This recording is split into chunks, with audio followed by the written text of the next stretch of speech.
Well, here's the second part of what it was to work at Roebling, and I'm just going to talk about the what they used to call the hell hole or the melt shop.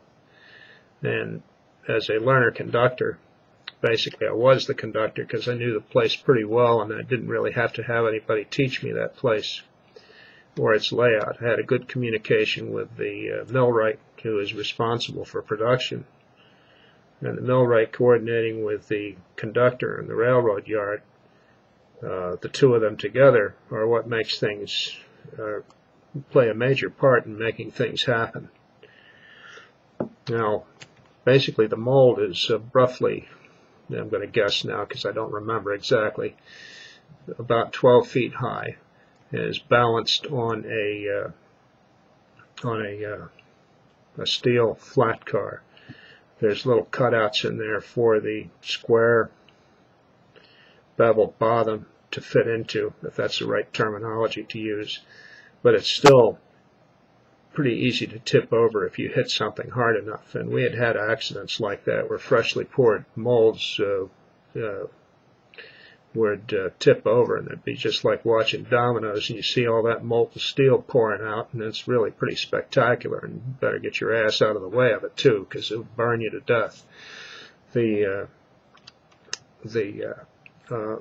molds themselves were configured in such a way to be poured into for what they called soft heats and hard heats. The soft heats were low carbon steel, very ductile, and had various ingredients mixed in for corrosion resistance and flexibility and strength and so forth. High carbon steel was less flexible, very hard, and the steel molds were configured in such a way that you could actually tell the difference between them. Not sure if that was the exact reason, but what they would do is for the soft heats, what they would do is they would put a ceramic top. It was ceramic, wet ceramic mixed reinforced with chicken wire. And when that hardened up, then what you would get is a top that would stick out of the top of the mold once that ceramic top was broken away in the stripper section of the factory. When the mold would be pulled out of its, when the steel ingot was pulled out of its mold. Now the steel ingot weighed about 2,000 pounds once it was pulled out. Once it was poured, it was our job to pull these molds outside onto the cooling track where they would cool off for a while. Then we would move them into the stripper, where the stripper crane would come down and pull or push these ingots out of their molds. They had a couple of ears on the top of the molds, so a crane could come in, hook up to them, lift them off the flatbed, and then get onto a special rig where the ingot could be extracted from the mold. Now the ingot was then put on a car, and then we would arrange the carts in such a way, usually dependent on what the millwright told us to do. It could be a soft heat, hard heat, soft heat, hard heat, like that way, or two cars with a soft heat and two with a hard heat, or maybe all hard and all soft. It all depended on what the order was.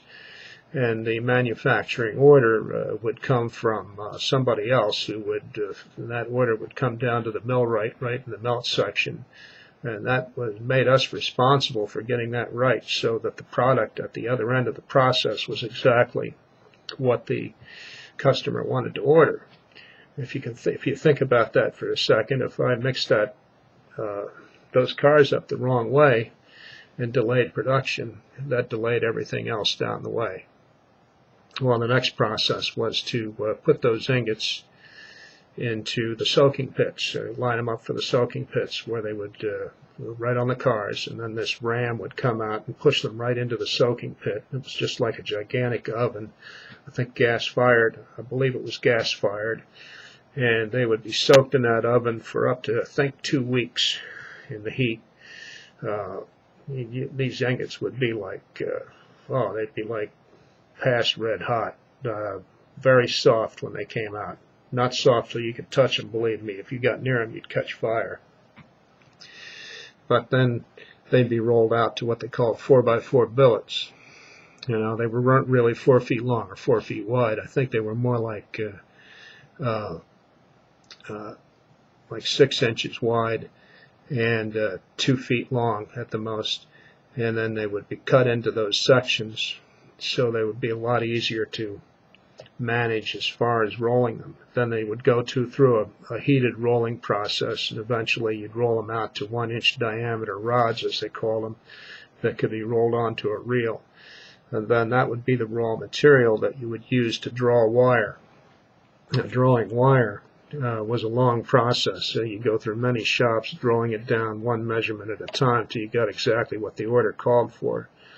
And that could be something like 32 thousandths wire, or 40 thousandths wire, 65 thousandths, what have you, or all the way down to half the width of a strand of hair. Practically microscopic. I mean, you'd be surprised how thin they could get it. And we're talking about late 19th century, early 20th century technology, and not advanced stuff. So, you know, that's what I did. That's what I helped do anyway. It was very important because I had a good relationship with the millwright, talked to him all the time. I didn't take much of a lunch or a break. If there was any dead times where we didn't have anything to do, I always walked the factory and talked to the guys to see if there was any change in the melt schedule, and sometimes I knew about it before the millwright did, and I would inform the millwright, and he was always appreciative of that. We got along good together. I was very proud of my performance, at least in that part of the mill. I didn't do so good in other parts, but I did well in that one, knew it. If they told me that this is the only place you have to work for the rest of your life, that would have been fine with me. Having said all of that, I'll stop this recording. That's enough of this stuff for a while. I'm sure people are going to fall asleep watching it, but if not, and you have some more questions about it, let me know, and I'll do the best I can, remembering back to about 43 years ago. Well, yeah, it's been longer, about 44 to 40 years ago. Well, that's all for now.